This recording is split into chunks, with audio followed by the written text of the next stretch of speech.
பார்க்க போகிறோம் அப்படின்னா நம்மளோட சேவன் கல்வி நிலையம் சார்பாக மேத்ஸுக்குன்னு தனியாக free YouTube class with test series இன்னைக்கு வந்து நம்ம ஸ்டார்ட் பண்ணுறதா சொல்லியிருந்தோம். டெஸ்ட்டு 1க்கான கொஷின் பேப்பர் வந்து கீழே டிஸ்கிரிப்ஷனில் பிடிஎஃப்ல இருக்குது, அதை டவுன்லோட் பண்ணி எழுதி பாருங்க. டெஸ்ட்டு 1ஓட போர்ஷன் பார்த்தோம் அப்படின்னா ஆப்டிடியூடில் சுருக்க டாப்பிக்லேருந்து ஒரு 15 கொஸ்டின், அதே மாதிரி ரீசனிங்கில் கோடிங் டீகோடிங்லேருந்து ஒரு 10 கொஸ்டின், மொத்தமாக வந்து எவ்வளோ அப்படின்னா 25 கொஸ்டின். இதுக்கு நம்ம டைம் லிமிட் எவ்வளோ சொல்லியிருக்கோம் அப்படின்னா ஒரு 40 நிமிஷம் சொல்லியிருக்கோம். சரிங்களா?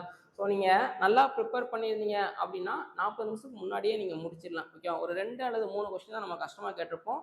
மற்ற எல்லாமே மேபி நீங்கள் பார்த்த மாடலாக தான் இருக்கிற மாதிரி இருக்கும். சரிங்களா? இல்லை நான் இப்போ தான் ஃபஸ்ட் அட்டெம்ப்ட்டை கொடுக்குறேன், இப்போ தான் நான் ப்ரிப்பேர் பண்ணிட்டு இருக்கேன் அப்படின்னா கொஞ்சம் டைம் முன்ன பின்ன ஆனாலும் அதனால் ஒன்றுமே இல்லை. சரிங்களா? ஒரு 45 நிமிஷம் 50 நிமிஷம் ஆனாலும் ஒன்றுமே பிரச்சனை இல்லை. நம்ம கிட்டத்தட்ட ஒரு 14 டெஸ்ட்டு வைக்கிறோம். சரிங்களா? போக போக டைம் லிமிட்டு நம்ம குறைச்சிக்கலாம். ஓகேவா? அதனால் ஒன்றும் இல்லை, முடிஞ்சால் 40 நிமிஷத்தில் முடிக்கிறதுக்கு ட்ரை பண்ணி பாருங்கள். ஓகேவா? இதில் இந்த டெஸ்ட்டு எழுதும் போது ஒரு 2 இதை ஃபாலோ பண்ணி பாருங்கள். இது கொஞ்சம் யூஸ்ஃபுல்லாக இருக்கும்னு நினைக்கிறேன். ஃபஸ்ட்டு வந்து பிரிண்ட்டு. சரிங்களா? உங்கள் கையில் கொஷின் பேப்பர் வந்தோடனே பிரிண்ட் எடுத்துக்கோங்க. ஏன் பிரிண்ட் எடுக்கிறோம் அப்படின்னா நம்ம டிஎன்பிசி எக்ஸாம் போனோடனே ஒரு 1/4 மணி நேரம் டைம் கொடுப்பாங்க. கரெக்டாக அதில் முதல்ல 200 கொஷின் இருக்கான்னு பார்க்க சொல்லுவாங்க. அதுக்கப்புறம் நம்ம என்ன பண்ணுவோம், என்னென்ன கொஷினாக நமக்கு தெரியுது அப்படின்னு நம்ம பார்ப்போம். கரெக்டாக?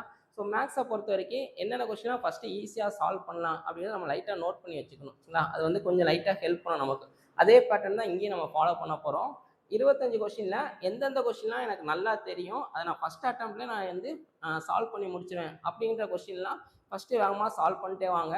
அப்படி பண்ணும்போது உங்களுக்கு ஒரு கான்ஃபிடென்ட் கிடைக்கும். சரிங்களா? அந்த கான்ஃபிடென்ட் தான் நம்மளை அடுத்தடுத்த லெவலுக்கு கூட்டிகிட்டே போகும். ஓகேவா?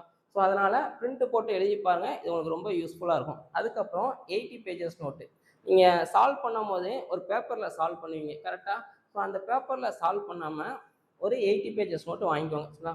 ஒரு 25 ரூபாலேருந்து 30 ரூபாக்குள்ளே வரும். அதை சால்வ் பண்ணிட்டு நோட்டு வாங்கிட்டு மொத்தம் 14 டெஸ்ட் நம்ம கண்டக்ட் பண்ணுறோம்.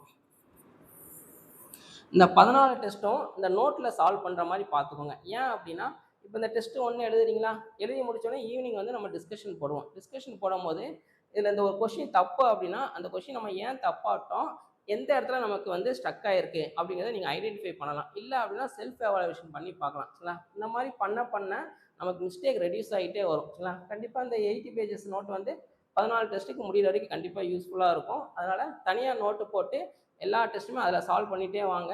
என்னென்ன கொஷின் தப்பு, அந்த கொஷின் ஏன் தப்பு, அது வந்து நமக்கு திருப்பி ரிப்பீட் ஆகக்கூடாது. இந்த மாடலே போங்க, கண்டிப்பாக வந்து உங்களுக்கு மேக்ஸ்க்கு வந்து ஒரு கான்ஃபிடென்ட் கிடைக்கும். சரிங்களா? டெஸ்ட்டு 1 எழுதி பாருங்கள். இந்த டெஸ்ட்டுக்கான டிஸ்கஷன் வீடியோ வந்து ஈவினிங் நம்ம பார்க்கலாம். டெஸ்ட்டு நல்லா எழுதி பாருங்கள். சரிங்களா? All the best.